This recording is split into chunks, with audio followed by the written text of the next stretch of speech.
রিম্পি, হ্যাঁ বলো। তুমি ফোনে কি করছো? আরে কিছু না, এই অনলাইনে একটু শপিং করছিলাম। ঠিক আছে, শোনো, কালকে আমার সকাল সকাল একটু অফিস আছে, আমি আজকে রাতেই বেরিয়ে যাব। রাতে বেরোবে? রাতে তুমি থাকবে না? আমি একা থাকতে কত ভয় পাই তুমি জানো।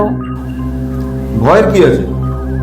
রামু কাকা তো রয়েছে, রামু কাকা বাইরে থাকবে। তোমার যদি কোনো দরকার হয় রামু কাকাকে ডেকে নি। আচ্ছা ঠিক আছে, তুমি তাহলে সাবধানে যাবে। ঠিক আছে।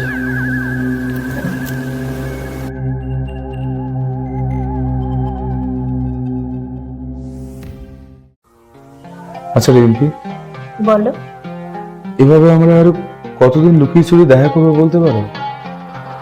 আমার আর ভালো লাগছে না এভাবে, কিছু তো একটা করো। আর তো কিছুদিন রাজীবের একটা খুঁত খুঁজে পাই, তারপরে একটা অজুহাত দেখে ওর কাছ থেকে ডিভোর্স চাইবো, আর ওর সম্পত্তির একটা মোটা অংশ আদায় করব, তারপর তুমি আর আমি, ব্যাস। শুনেছেন তো শাশুড়ি মা, আপনার নিজের মেয়ের মুখেই ওর ভবিষ্যতের প্ল্যানগুলো শুনে নিন। রিম্পি, তুমি নিজের মুখে এই কথাগুলো বলে ভালোই করেছো, তাতে তোমার কাছ থেকে আমার ডিভোর্সটা নিতে খুব সুবিধা হবে।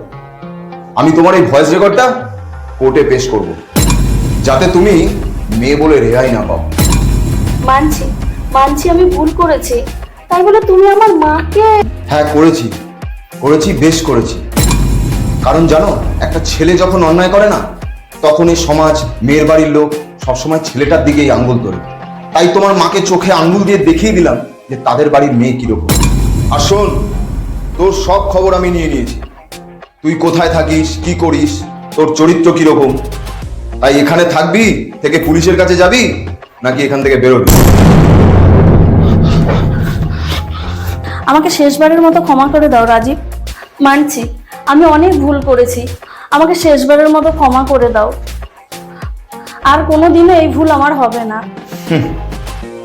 যে একবার অন্যায় করতে পারে না, সে বারবার অন্যায় করতে পারে।